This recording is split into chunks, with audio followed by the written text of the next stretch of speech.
Olá, meus caros, estamos de volta aqui com o nosso estudo sobre a geografia e história do território goiano. Nesta aula nós abordaremos aspectos da geografia física de Goiás.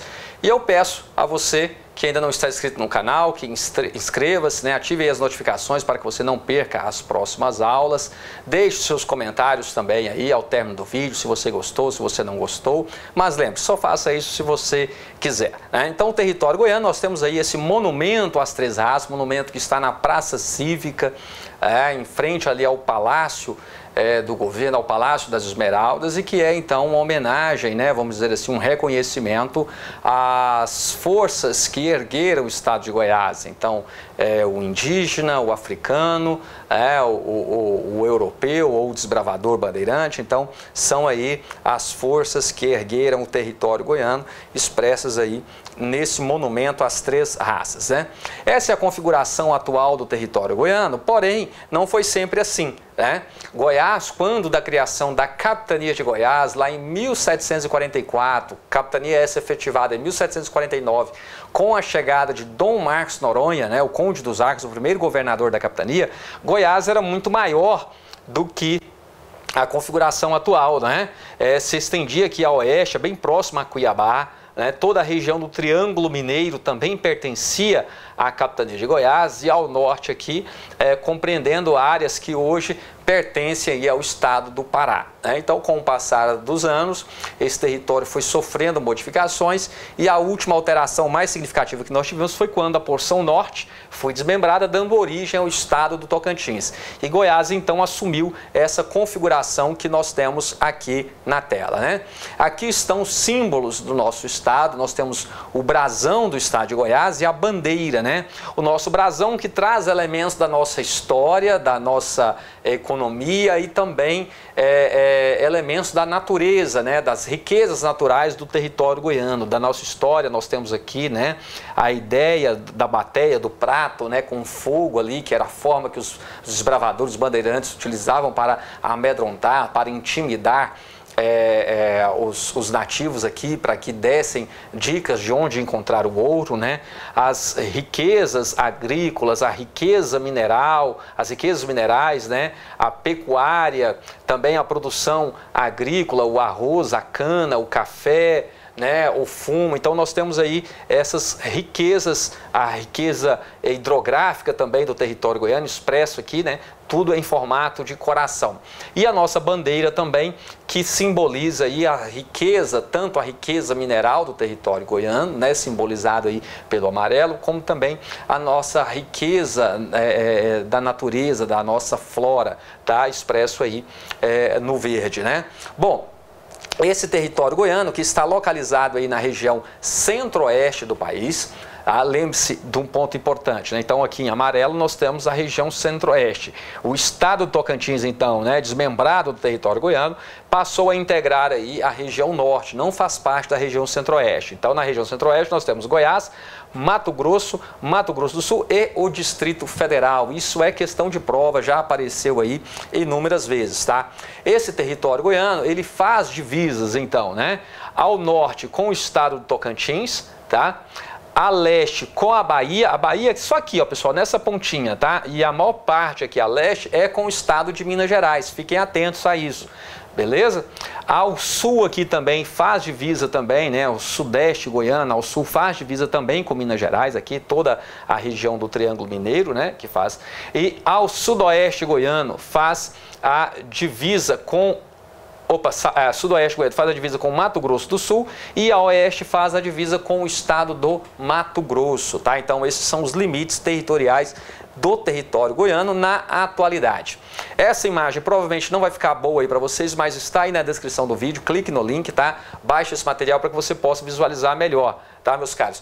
Porque aqui nós temos as bacias hidrográficas. Aqui está um ponto importante que eu quero destacar com vocês. Olha só, primeiro em relação ao nosso relevo, e vamos falar então das bacias hidrográficas, Ao norte aqui nós temos o chamado Planalto Cristalino do Araguaia Tocantins, A leste, ou mais aqui para o nordeste goiano, nós temos o chamado Planalto Sedimentar do São Francisco, Ao sudeste aqui, o Alto Planalto Cristalino, divisor aí Paranaíba Tocantins, e ao sudoeste aqui nós temos o Planalto Sedimentar do Paraná e a noroeste, a planície aluvial do Médio Araguaia. Vamos entender essa nomenclatura. Quando nós falarmos aqui de planalto cristalino, eu quero que você imagine em áreas um pouco mais erodidas, um pouco mais desgastadas pelo processo natural chamado aí de intemperismo físico-químico. O que é isso? São aquelas paisagens, né, já mais desgastadas por uma ação do vento e das chuvas, tá, ao longo do tempo. Os planaltos sedimentares são aquelas áreas mais planas, onde nós temos então os chapadões, certo? Então vamos lá, planalto cristalino, eu quero que você lembre daquelas áreas de chapada, como por exemplo aquelas paisagens da Chapada dos Veadeiros, né? Uma paisagem mais acidentada, mais desgastada, né? Naturalmente. Enquanto os planaltos sedimentares são aquelas áreas mais planas, os chapadões, aquelas áreas que hoje são utilizadas por essa agricultura moderna, altamente mecanizada, né? Ela se aproveita dessas áreas planas, então, para o seu melhor desenvolvimento. E a planície aluvial do Médio Araguaia, tá, meus caros? Ok, quando nós falamos de Médio Araguaia, nós estamos falando dessa região, eu quero que você puxe, anote, faça esse desenho no seu material de estudo, tá? Faça esse desenho, faça essas anotações ao lado para que você possa fixar isso melhor. E você vai anotar aí, além de planície aluvial, você pode puxar uma setinha e colocar também aí planície de inundação. Tá? Planície de inundação. Por quê? Nós estamos falando de uma área aqui, né, do Rio Araguaia, de um trecho da calha do Araguaia que recebe muitos cursos d'água quando chega aí o período chuvoso, ele recebe, né, um volume muito maior do que a calha do rio comporta. Então há aí o transbordamento, né, do leito desse rio. Ele transborda, inundando uma extensa faixa de terra ao longo de suas margens. Daí então essa planície aluvial do Médio Araguaia também ser chamada de planície de inundação. O que eu quero chamar a atenção de vocês, nesse mapa não está muito claro para vocês visualizarem, mas vocês baixando vocês vão ver, aqui fica um pouco melhor. Goiás, isso é importante, você tem que tomar nota. Goiás, ele é considerado berço e divisor das águas brasileiras. Por que isso? Por que berço e divisor das águas brasileiras? Porque nascem no território goiano cursos d'água que vão compor com as maiores bacias hidrográficas do país. É isso mesmo, tá? Então aqui, ó, nessa parte verde, nós temos os cursos d'água que formam então a bacia Araguaia-Tocantins, que corre em direção à bacia amazônica. Olha aí, tá? O Araguaia deságua no Tocantins, que continua, né, ali seguindo em direção à bacia amazônica. Tá? Ao sul nós temos aqui os rios que vão formar também o Paranaíba, que forma então a bacia do Paraná, a bacia do Prata, ou também chamada aí bacia Platina. Cuidado com essa nomenclatura, tá? Fique atento a ela. E nessa parte aqui nós temos, né, o Rio Preto e outros cursos d'água que vão compor em direção à bacia do Rio São Francisco.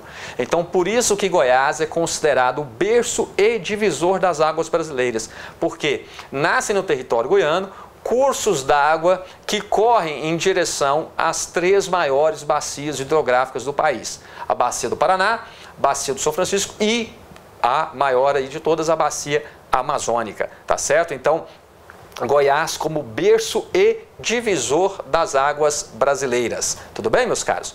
Bom, aqui nós temos então mais uma imagem que vocês poderão visualizar aí, né? O Médio Araguaia, Médio Tocantins, os afluentes do Rio Paraná, afluentes, almas e afluentes goianos do Rio Maranhão que vai também formar o Rio Tocantins, tá? Nós temos aqui a bacia do Corumbá, Meia Ponte, rios Turve dos Bois, a bacia aqui do Baixo Paranaíba, afluentes goianos do Alto Araguaia. Então, você tem esse mapinha para você se situar melhor aí sobre essa questão do hidrográfico. Então, Goiás é considerado o berço e divisor das águas brasileiras, né? Então, nascem no território goiano cursos d'água que vão formar aí, compor aí com as maiores bacias hidrográficas do país. E aí alguém pode questionar, mas como, né, esse território que passa por um longo período de estiagem é considerado assim o berço das águas brasileiras? Por quê, meus caros? Isso guarda relação também com o tipo de vegetação que se adaptou a esse território. Estamos falando do cerrado. O cerrado, ele é uma floresta invertida. Você tem a parte maior da planta, né, muitas das vezes ela está o quê? Ela está no subsolo, né? Não é a parte aérea, não é aquela parte que você vê. Você tem, às vezes, a parte subterrânea da planta, ela corresponde a 2,5 vezes, a 3 vezes a parte aérea da planta. Isso faz com que o solo do cerrado funcione como uma esponja no período chuvoso, absorvendo um grande volume de água que vai alimentar o lençol freático, que vai alimentar o aquífero e daí então essa água vai brotar nas nascentes. Qual é o problema que estamos enfrentando agora? É que devido à grave devastação ambiental, à grave destruição do cerrado, o desmatamento das áreas do cerrado, esse solo ele vem perdendo justamente a capacidade de absorver essa água da chuva, tal qual ele absorve com a sua cobertura vegetal original. Daí, então, uma menor absorção dessa água que cai durante o período chuvoso, né? Você tem um menor reabastecimento do lençol freático, dos aquíferos e, consequentemente, quando chega o período de estiagem, você tem aí a seca muito mais grave do que era enfrentado no passado, tá? Então, faz-se urgente não só parar com o desmatamento das áreas de cerrado, mas também o reflorestamento de áreas degradadas, principalmente essas áreas de nascentes, as áreas ao lado dos córregos, do leito dos rios aí, dessa região do cerrado, para que a gente possa ter aí minimamente a manutenção, tá, desses cursos d'água, tá? Que a gente não pereça aí por falta d'água, transformando essa região num imenso deserto.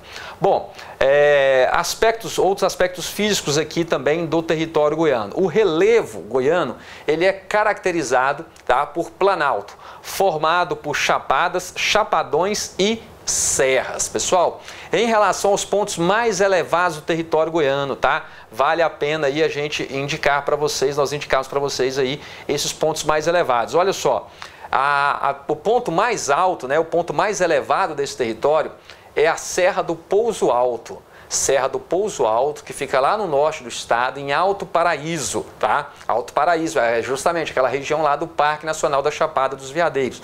A Serra do Pouso Alto, com quase 1.700 metros de altitude. É o ponto mais elevado do território goiano, tá?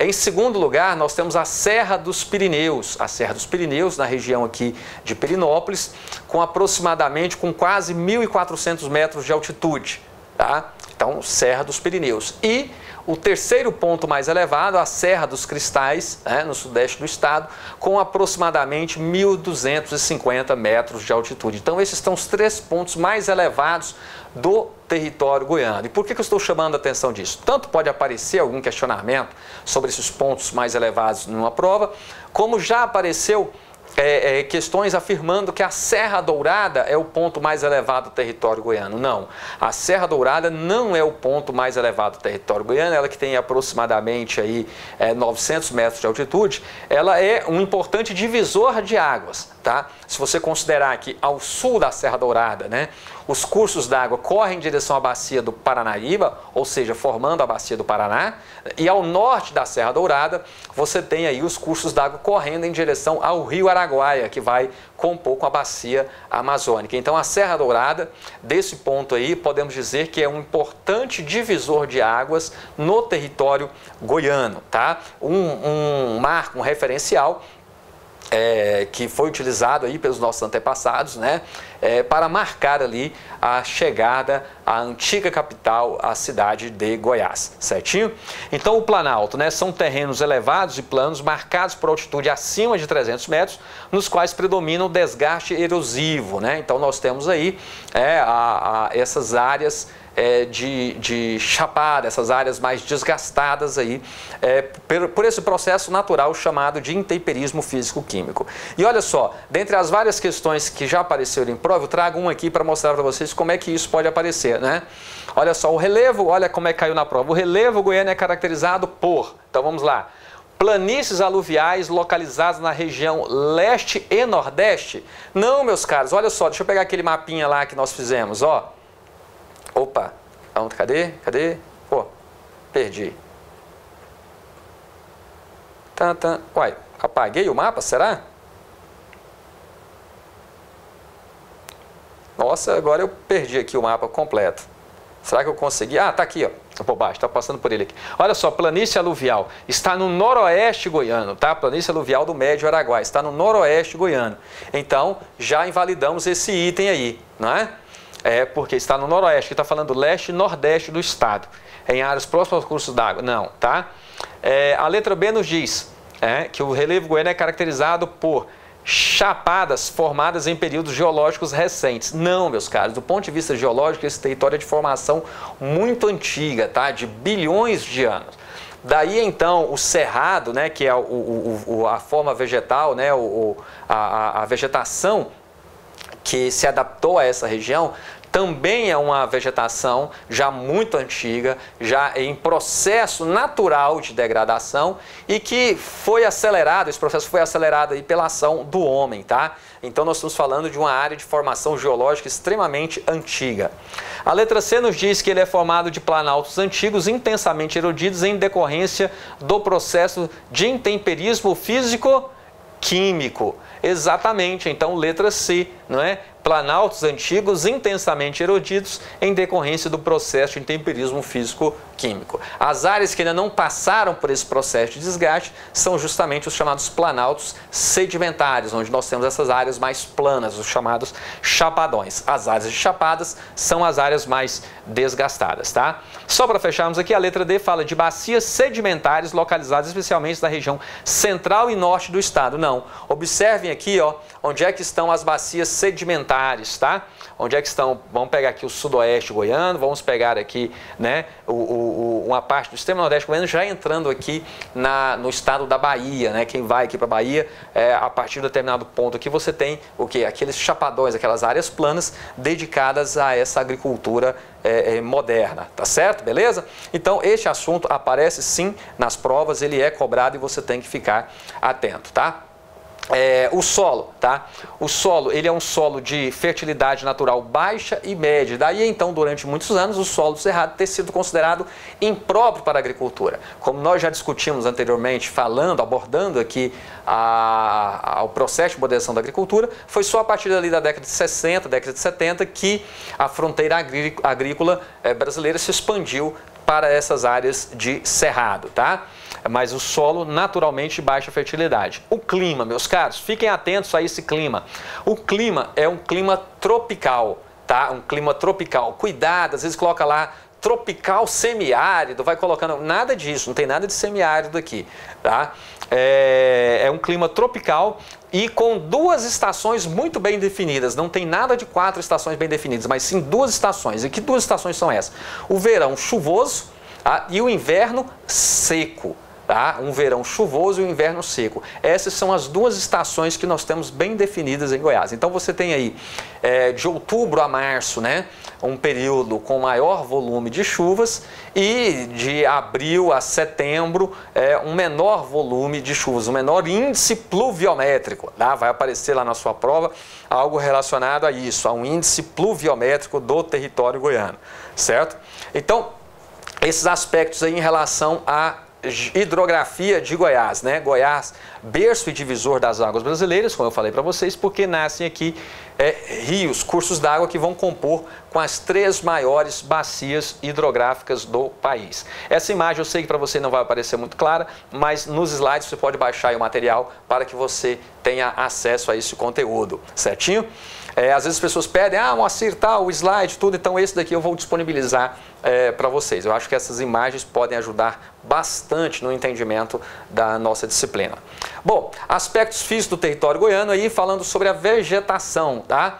O cerrado compõe aí mais de 70% do território goiano. E quando nós falamos em cerrado, essa é a imagem típica que aparece, né, que vem à nossa mente. Árvores baixas, retorcidas, cascas grossas, né, as folhas ali com um aspecto de terem pelos, né, então isso caracteriza, esse é o chamado cerrado típico, ou cerrado estrito sensu, e que forma aí 70%, né, da paisagem de cerrado do território goiano, tá? Quais são as características dessa vegetação, então, que se adaptou a essa região?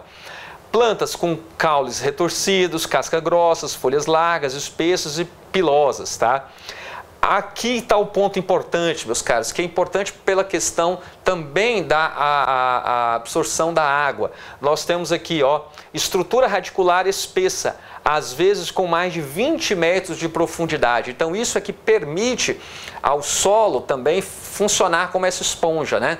Essa vegetação que passa por um longo período de estiagem, então ela precisa lançar raízes em profundidade para buscar água e os nutrientes necessários à sua manutenção, que por sua vez, quando chega o período chuvoso, esse sistema radicular em profundidade também faz com que esse solo, né, fique bastante, seja um solo bastante poroso e capaz de absorver um grande volume de água, tá?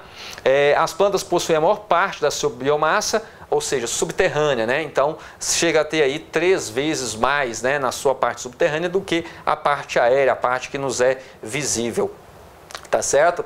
Essas plantas que se adaptaram também a essa região, elas possuem um mecanismo, né, que controla aí a perda de água pelas folhas, né?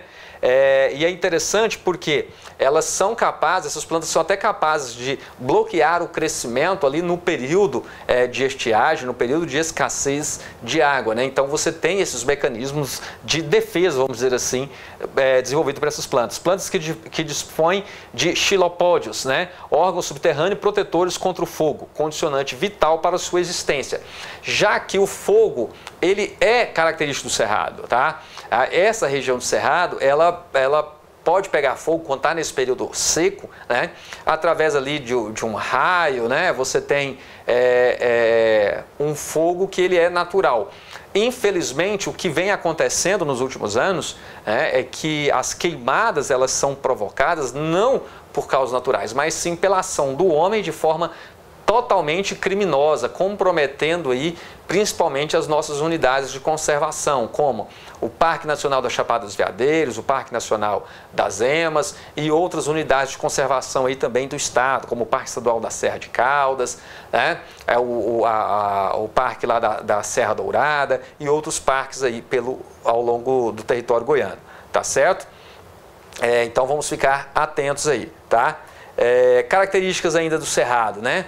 O cerrado, ele é um bioma ecótone, ou seja, esse é um bioma de transição para outros biomas. Então observem que pelo mapa, né, se você pega o cerrado ali, essa parte central do Brasil, então ele é um bioma de transição entre Mata Atlântica e Floresta Amazônica, Pantanal, Caatinga. Então você tem aí esse bioma de transição, ele está entre vários outros biomas que formam aí toda a biodiversidade do país, tá? Ele é o segundo bioma brasileiro, tá, em biodiversidade, possui 1/3 de toda a biodiversidade que nós temos no país. Fauna e flora extremamente ricas, olha só, com mais de 800 espécies de aves e mais de 100 espécies de plantas com alguma aplicação na medicina. Então isso faz com que o cerrado seja uma área extremamente rica e, detalhe, pouco se conhece do cerrado, pouco se conhece acerca da flora do cerrado, muito ainda há que ser pesquisado, há que ser investigado. E sem contar que esse cerrado também ele é alvo da biopirataria, né?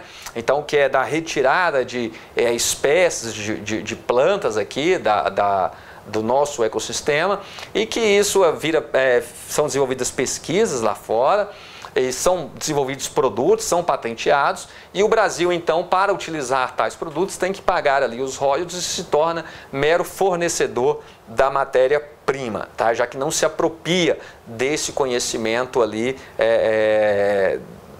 que está ali nas plantas, né? Não se apropria dessa riqueza que está ali nas plantas. Possui aí também 5% da fauna e da flora mundial, tá? Eu quero destacar com vocês aqui os parques nacionais que nós temos no estado. Tome nota aí, tá? Nós temos o Parque Nacional das Emas, tá? Essa é a principal área de conservação que nós temos no estado, mas não é a única, né, em termos de parque nacional. Nós temos o Parque Nacional das Emas, no sudoeste goiano. Nós temos o Parque Nacional da Chapada dos Veadeiros, no norte do estado, tá? O Parque Nacional da Chapada dos Veadeiros. E nós temos o Parque Nacional de Brasília. Então são as 3 áreas de preservação, né, de conservação aí, parques nacionais que nós temos no território goiano. Além dos parques nacionais, nós temos então diversos parques estaduais também no nosso território, tá? Que visam a preservação dessas áreas de cerrado. O Parque Nacional das Emas, que é a mais importante área de preservação que nós temos no estado, ele sofre com um problema que é a chamada síndrome de ilha, né? Que é o fato do parque ele estar totalmente ilhado mesmo, cercado por lavouras. Essa área de conservação ela não se conecta via corredores com outras unidades de conservação. Daí então a chamada síndrome de ilha, pela qual vive e passa, né, o Parque Nacional das Emas no sudoeste goiano, tá certo?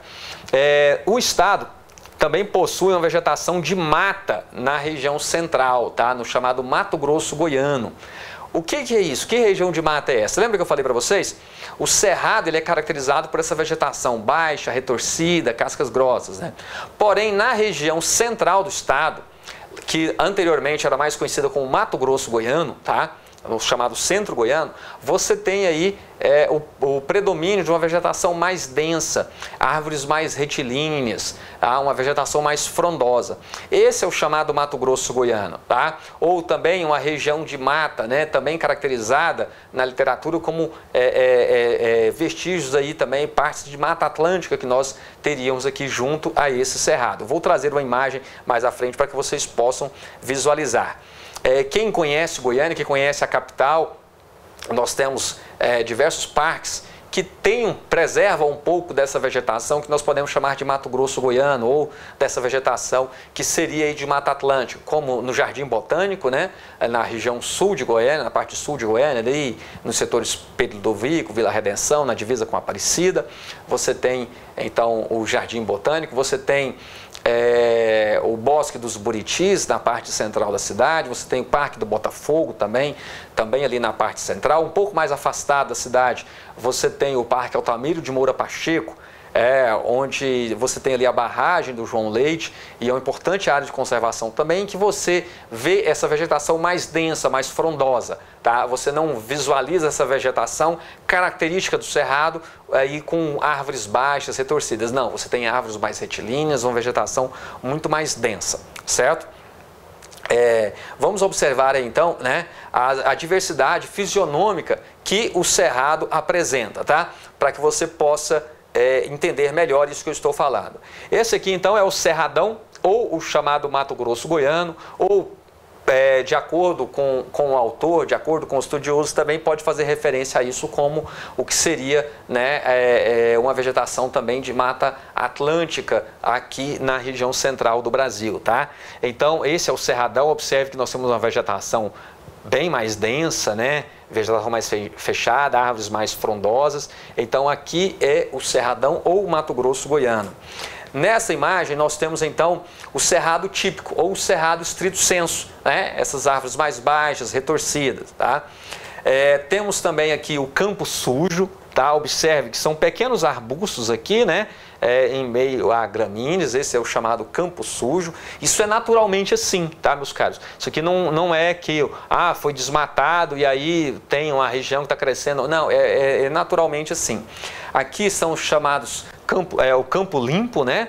São essas áreas realmente mais limpas, áreas naturais aí de pastagem. Olha só, meus caros, mata ciliar. O que é a mata ciliar? É aquela mata que vai ali ao longo do leito dos rios. Essa mata é extremamente importante para a manutenção do rio, para a proteção da calha do rio, evitando o depósito de sedimentos, né, o assoreamento do leito de um rio. Então é importantíssima a preservação da mata ciliar para garantir a preservação de um rio. Aqui nós temos a mata de galeria. Essa mata de galeria, ela está ali às margens dos pequenos cursos d'água. E por que mata de galeria? É uma vegetação que ela cresce bastante, ela se fecha ali na copa, de forma que vamos imaginar que você fazendo um sobrevoo, você não seria capaz de visualizar esse curso d'água que está aqui, né, entre essa vegetação. Daí então essa chamada mata de galeria. Aqui nós temos as veredas, né, caracterizadas aí pela presença dos buritis, né, nós temos aí os buritizais, é uma planta que resiste aí séculos tá? Se você se depara com um buriti aí adulto, né? Esse buriti, ele provavelmente já existia quando Cabral chegou aqui em 1500, tá? Então, para vocês terem ideia da longevidade de uma planta dessa, tá? E esses aspectos, eles são cobrados aí também em provas de concurso. Olha só o que caiu no concurso agora, 2019, para a Assembleia Legislativa do Estado de Goiás, concurso esse organizado aí pela Banca IADES. Olha só, no domínio morfoclimático do Cerrado, presente no estado de Goiás, encontram-se chapadões tropicais interiores, com cerrados e florestas, galeria abrangendo grande parte da porção central do Brasil. Em relação ao cerrado, assinale a alternativa correta. Então vamos lá, olha só. Possui solos predominantemente ricos em calcário. E aí, meus caros? Não, o solo cerrado ele é muito ácido pela presença de alumínio. Daí, para corrigir essa acidez, a necessidade da adição de calcário, tá? Tem como característica marcante a existência de 4 estações bem definidas. Não são 4 estações, são 2 estações bem definidas, né? Um verão chuvoso e um inverno seco. A letra C nos diz que a mata de galeria desenvolve-se ao longo dos rios de médio e grande porte. Não, nos médio e grande porte você tem aí a mata ciliar. A mata de galeria é justamente nos cursos d'água de pequeno porte, tá? A letra D nos diz que algumas espécies vegetais desse bioma distinguem-se pelo xeromorfismo. E aí, meus caros? Olha só, é isso mesmo, tá? Olha, então, letra D, né? Algumas espécies vegetais desse bioma distinguem-se, então, pelo xeromorfismo, tá? E a letra E não é, porque ela está destacada, olha só, no domínio cerrado, o clima predominante é o tropical árido, tá certo? É o tropical árido, beleza? Tranquilo? Então, fiquem atentos aí ao tópico. Ele aparece, sim, nas nossas provas de concurso, tá certo? Bom, vamos lá. Aqui tem um trechinho de uma canção, vou deixar aí para vocês, tá? Frutos da Terra, que fala um pouco dessa riqueza, né, dos frutos do cerrado, né? Um pouco da nossa flora, né? Então, é uma música aí composição do Marcelo Barra, né? Um importante cantor, compositor goiano, em que traz aí toda essa riqueza da fauna e da flora do cerrados, tá? Importante abordando essa temática. Então esse cerrado ele foi considerado impróprio para a agricultura, tá? E devido à acidez provocada pela presença de alumínio, e também à baixa fertilidade. Só a partir da década de 60 que os estudos apontaram que esse território poderia então ser incorporado à chamada fronteira agrícola. E aí nós tivemos então aqui no sul goiano, né, essa modernização da agricultura avançando pela porção sul de Goiás, de forma tal que, como nós já vimos anteriormente, o sudoeste goiano é hoje aqui a região maior produtora de grãos do território goiano. Esse território, esse cerrado, que passa então por um grave processo aí de destruição. Para o avanço, né, dessas áreas agrícolas, para as áreas de pastagem, você tem aí a devastação dessa vegetação natural cerrada. Então você tem aí a drástica redução e destruição da biodiversidade animal e vegetal.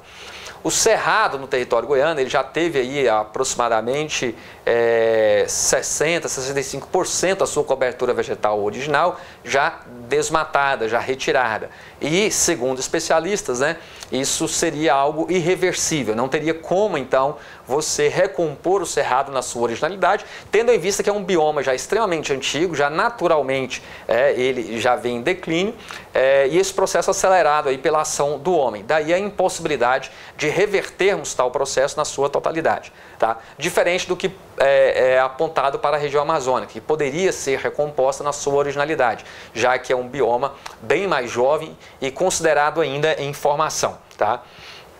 Nós temos um problema grave aí do assoreamento dos cursos d'água, justamente porque pela retirada da cobertura vegetal ali que deveria proteger o leito desses rios, né? Então, retirada essa mata ciliar, você tem o favorecimento do processo de assoreamento, que é o depósito de sedimentos trazido ali pela ação da chuva, do vento, que vai depositando no leito dos rios aí, comprometendo o abastecimento de água, principalmente quando chega o período de seca, tá? Essa agricultura também praticada ela acaba contaminando o solo, contaminando a água, comprometendo aí também essa água que é utilizada tanto na agricultura, é utilizada ali também para os animais e para a indústria e para o consumo humano, tá? Então você tem aí uma forte contaminação por agrotóxicos, né? Os chamados defensivos agrícolas, e também a contaminação da água pelos poluentes aí emitidos pela indústria. Então nós temos aí ataques ao meio ambiente por todos os lados, né? Sem sombra de dúvidas, o agronegócio é o que mais consome água e também um dos principais responsáveis pela contaminação com esses agrotóxicos, né? Aí, tanto do solo quanto das nossas águas, que ficam aí comprometidas. Né? Outro problema que o cerrado sofre também é com a biopirataria, né? Que é justamente a captura ali de espécies, sejam animais, sejam da fauna ou da flora, e isso acaba virando pesquisa, desenvolvendo produtos lá fora.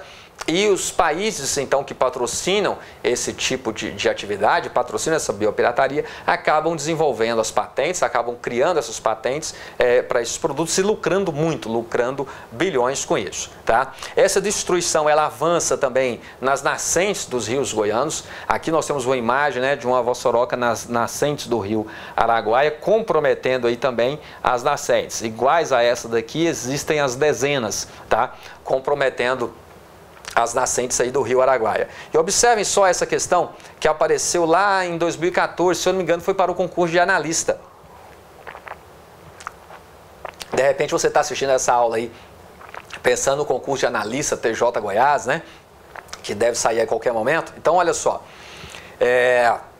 O Cerrado contém diversas áreas em condições geoambientais favoráveis à agricultura intensiva e à pecuária, sendo essa historicamente extensiva e dominante espacialmente. Nos anos 60 e 70 do século passado, por essa e outras razões de natureza geopolítica, o Cerrado foi alvo de expansão da nova fronteira agrícola, baseada na modernização da agricultura. Tá? Está aí um trecho da obra do professor Oriestes Gomes, tá? Da Universidade Federal de Goiás, importante pesquisador aqui da nossa universidade. Então vamos lá. Entre as condições geoambientais do Cerrado que favoreceram a expansão da fronteira agrícola, destaca-se. Então vamos lá. Entre as condições geoambientais do Cerrado que favoreceram.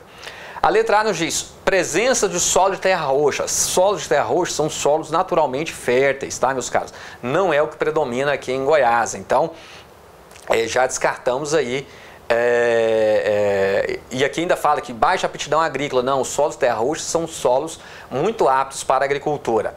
A letra B nos fala de clima tropical estacional semiárido. Ó, já apareceu semiárido aqui, tá fora, tá? Não pode ser a resposta. A letra C nos fala que e outra ainda fala, no qual a baixa precipitação favorece o cultivo da cana, né? Não, baixa precipitação não favorece o cultivo da cana. A cana precisa de muita água, né? Precipitação aqui, então tá falando de chuva. A cana precisa de muita água para crescer, tá? Então, completamente fora. A letra C nos diz que a extensa presença de solos hidromórficos. Meu cara, falou solos hidro. Hidro vem de quê? Vem de água. Fórmicos de forma. Forma líquida, forma aquosa. Vai lembrar o quê? Dessas áreas mais úmidas. Não é isso que predomina. O solo, ele é seco.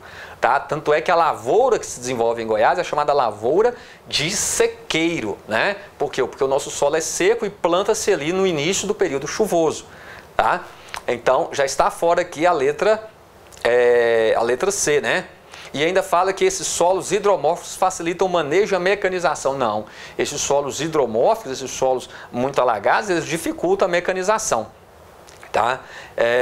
E a letra D nos diz que a vegetação característica de floresta latifoliada densa, ou seja, está falando que é caracterizado por floresta muito carregada de folhas, né? Muito densa. Não, não é isso. Tá? E ainda fala que é responsável pela fertilidade do solo através da formação de serapilheira. Aqui seria o quê? Aqui seria então a floresta amazônica, aí estaríamos mais próximo disso. Então, também não, tá? Então sobrou para nós a letra E, né? Predominância de latos solos, que apesar da baixa fertilidade, com a aplicação de corretivos e fertilizantes, apresentam boa capacidade de produção, tá? Então, letra E aí seria então o nosso gabarito para essa questão, beleza? Bom, então tá aí, né? O território goiano localizado na região centro-oeste do país, possui aproximadamente aí 340 mil quilômetros quadrados, uma população de aproximadamente 7,2 bilhões de habitantes, lembrando que nós não temos números exatos, já que o censo ainda não foi realizado, o censo que era para ter acontecido em 2020, né, ainda não foi realizado, tá?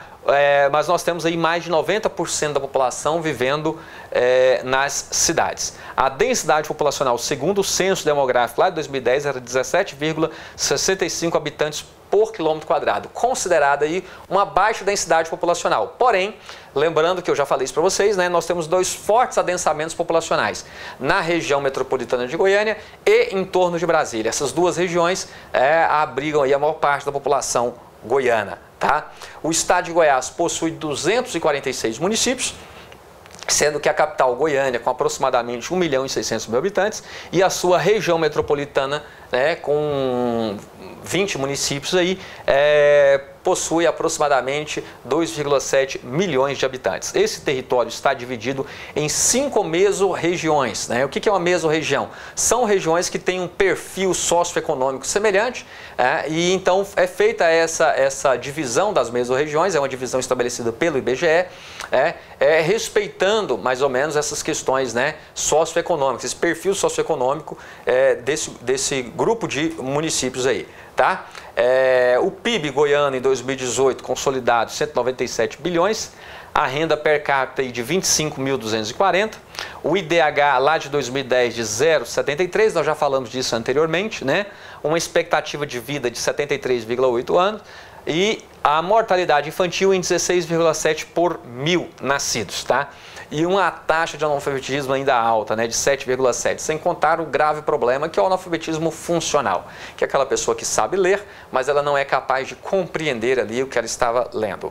Muito bem, meus caros, para finalizar aqui com vocês, tá, esse tópico, essa aula ficou um pouco mais extensa, mas eu não quis quebrá-la, para nós fecharmos aqui tudo num bloco só.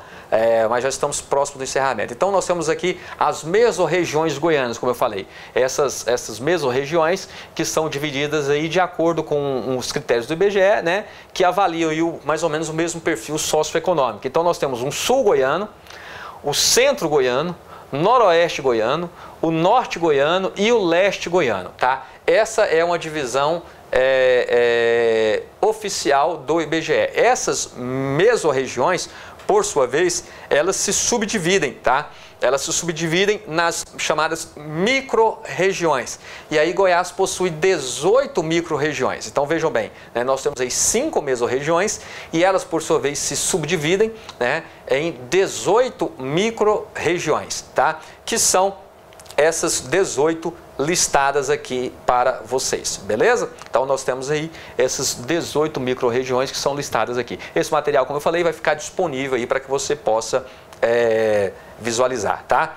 Então a micro-região, ela é aí, né, um agrupamento de municípios, né, que estão próximos aí uns aos outros, são limítrofes, né?